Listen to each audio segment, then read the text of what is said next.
दोस्तों, जय अलकतणी, जय अलकतणी, जय अलकतणी। दोस्तों, मैं आज आप सबको ये कहना चाहता हूं, मैं जो बात कर रहा हूं ये हमारे संत महापुरुषों और नायक महानायकों ने कही गई बात मैं आप सबको सुना रहा हूं और बता रहा हूं। और इस बात पर सही है या नहीं सही है, इसका निर्णय आप पर निर्भर है। आप उसे स्वैच्छिक रीते आपको लगे कि वो बात सही है तो आप इस स्वीकार भी, या नहीं लगे तो नहीं स्वीकार भी। हम किसी से ये नहीं कहना चाहता है कि जो हमारी बात सुनो और हमारी बात स्वीकार करे। इसलिए हमारी बात नहीं है ये हमारा और आपका महानायकों ने कही गई बात और महापुरुषों ने कही गई बात है। और इस बात मैं आपसे उजागर करवाना चाहता हूं और इस बात पर सभी लोगों को विचार अवश्य करना ये जरूरी है। तो सुनो दोस्तों, हमने गत काल एक बात कही थी वीडियो में। वो बात ऐसी कही थी कि जो नाम की बात कही गई थी। हमारे महापुरुषों ने, हमारे महानायकों ने, हमारे संतों ने जो बात बताई गई है वो ऐसी बात है कि जो तुम नाम दिखते हो और तुम नाम जिस पुकारते हो, तुम्हारी दृष्टि में जो नाम स्वरूप दिखाते हैं और तुम्हारे कान से नाम का शब्द सुन सकते हो, तो वो नाम सत्य नहीं है। क्योंकि महापुरुषों ने तो ऐसा कहा है कि नाम अनामी है, जिसका कोई नाम नहीं है, फिर भी नाम सत्य है। और ये जो दिखाएंगे तुम्हारी दृष्टि से और कान में तुम्हें सुना जाता है, वही नाम की पूजा अर्चना जो करना, ये तो गलत बात है। यही महापुरुषों ने कहा है। और सही बात जो है, अनामी नाम, उसकी पूजा अर्चना हो ही नहीं सकती। फक्त वो नाम जो है अनामी, उसको तो तुम समझ सकते हो और समझने की ये बात है, लेकिन पूजा अर्चन की बात तो आती ही नहीं है। और सुनो,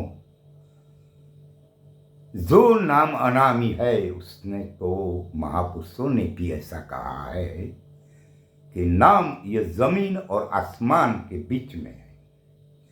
महापुरुषों ने कहा है कि नाम जमीन आसमान के दड़े है, ये किसी को नहीं मिले, ये कोई ने मले, ऐसी बातें नहीं है। अगर जो किसी को मिल जाएगा तो वो पुरुष कभी गिरने वाले नहीं है।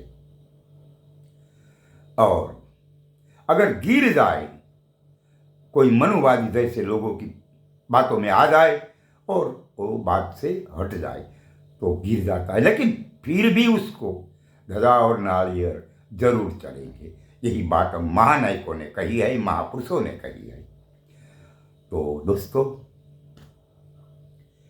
वो नाम महापुरुषों ने ऐसा कहा है कि जो पिंड में है वो ब्रह्मांड में है, जो ब्रह्मांड में है वो पिंड में है। तो हम ब्रह्मांड की बात अब करते हैं कि इस धरती और आसमान के बीच में जो नाम कहा गया है, उस नाम को इन वैज्ञानिक लोगों ने कहा है, उसका नाम दिया गया है। जो धरती और आकाश के बीच में जो है, उसका नाम वैज्ञानिक को बताया गया है, जिसका नाम है गुरुत्वाकर्षण। बहुत अच्छा नाम दिया गया है। उसका नाम ऐसा दिया गया है कि जो गुरु को आकर्षण बल है, जिस आकर्षण से तमाम ग्रहों को जकड़ कर रख दिया गया है, वहां से हिलने नहीं देते, ऐसी इनमें ताकत है। और वही नाम गुरुत्वाकर्षण जो जमीन और आसमान के बीच में है, वो पिंड में कैसे हो? तो सुनो, अब सुनो पाखंडी लोग, जो पाखंड अब तक तुमने सच मना कर रखते हैं, ये लोग सुने। इस पिंड में ओहम एक धरती है और सोहम एक आसमान है। इन ओहम और सोहम के बीच में जो है, वही जो विज्ञानी ने आकाश और पाताल धरती के बीच में बताया गया गुरुत्वाकर्षण नाम, वही नाम ओहम एक धरती है, सोहम एक आसमान है, इन दोनों के भीतर है।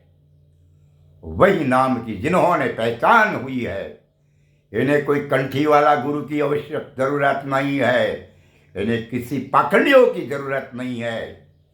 इन्हें अपने महापुरुष ने सही बताया गया हो, वो तो इन बात से ही आबाद हो जाते हैं और किसी भी जरूरत उससे नहीं हो सकती है। और वो नाम सच है जिनसे तुम और हम दोनों ही सारी ये जगत जीवित हो।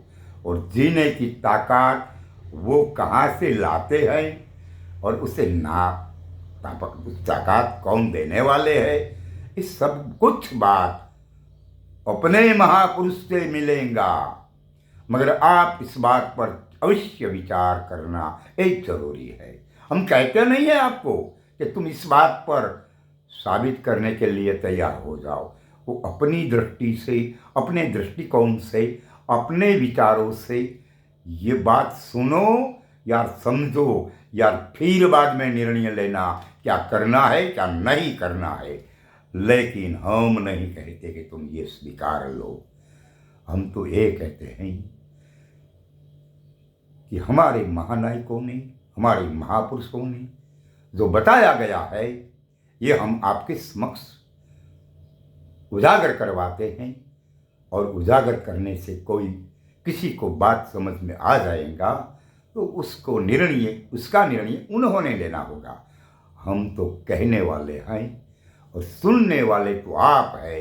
इनमें सच्चाई कौन सी है और बुराई कहाँ है, झूठी बात कहाँ है, ये सब कुछ निर्णय आपको व्यक्तिगत लेना होना चाहिए। हम किसी से नहीं कहते।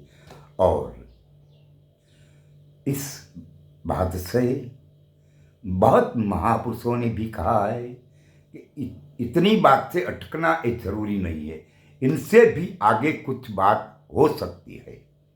और जो तुम महापुरुषों ने बताई गई बात, वो हम सच से ऐसी बात नहीं है, ऐसा नहीं स्वीकारना जरूरी है। क्योंकि महापुरुषों ने बताया गया वो सब सच है, ऐसा स्वीकारना वो अच्छी बात नहीं है। फिर महापुरुषों ने जो कहा है वो असत्य है, ऐसा कहना हमारा और आपका अधिकार नहीं है। तो फिर क्या करना पड़ेगा? तो वो बात महापुरुषों ने जो बताई गई है, ये हमें और आपको इस बात पर अच्छी तरह से सोचना पड़ेगा और समझना पड़ेगा। उसका अनुभव आप करना पड़ेगा। इसका अनुभव करने के लिए किसी कंठी वाले गुरु से नहीं मिलेंगे ये बात, किसी आडंबर वाले गुरु से नहीं मिलेगा ये बात, किसी पखड़ियों के पास से नहीं मिलेगा ये बात तो मिलेगा संत महापुरुष के पास जाकर। जब इनके चरणों में बैठकर यही बात महापुरुषों के पास जाकर कहेंगे कि हमें ऐसी बात समझनी है, तो वो महापुरुष हमें और आपको अवश्य बताएंगे। और किसी महापुरुष के सिवा ये पाखंडियों के पास तो है ही नहीं, क्योंकि उन्होंने तो पकड़ चलाना है और सारी ये समाज को बर्बाद करने की कोशिशें करते हैं। इसीलिए हम आपसे यही गुजारिश करता हूँ कि आप अपने विचार से, अपने ढंग से हमारी जो बात कही गई है उन्हें विचारे और समझे। उसके बाद अपने जो निर्णय लेना है वो ले लेगा। ये मेरी आपसे ख्वाहिश है। अच्छा, तो हम यहाँ रुकते हैं। आने वाले समय फिर बताऊंगा कि महापुरुषों ने कहाँ और कैसे कहा है। अच्छा, तो दोस्तों, जय अलख धनी, जय अलख धनी, जय अलख धनी।